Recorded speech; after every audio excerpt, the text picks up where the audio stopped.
दहिवडीतील अस्थिव्यंग शाळेच्या मुख्याध्यापक व अधीक्षकांनी केले 13 लाख रुपयांचा अपहार। सचिन देवकुळे यांनी दहिवडी पोलीस ठाण्यात केला दोघांच्या विरोधात गुन्हा दाखल। सविस्तर बातमी पाहू।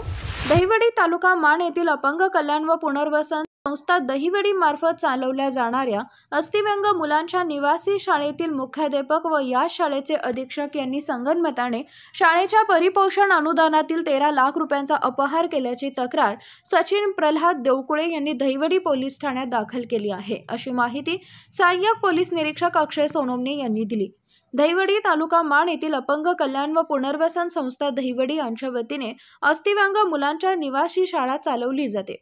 या शाळेतील मुख्याध्यापक श्रीराम शिवाजी गोपने राहणार सोमथळी तालुका फलटण जिल्हा सातारा हे व तात्पुरत्या स्वरूपात अधीक्षक म्हणून कामास घेतलेले अमोल मच्छिंद्र लांडगे राहणार खानोटा तालुका दौंड जिल्हा पुणे हे काम बघतात।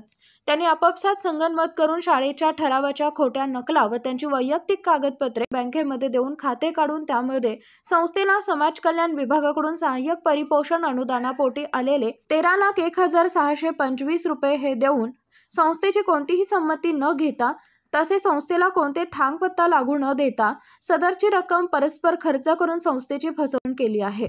याबाबतचा गुन्हा दहिवडी पोलीस ठाण्यात दाखल झाला असून सहाय्यक पोलीस निरीक्षक अक्षय सोनवणे यांच्या मार्गदर्शनाखाली अधिक तपास खाडे करत आहेत।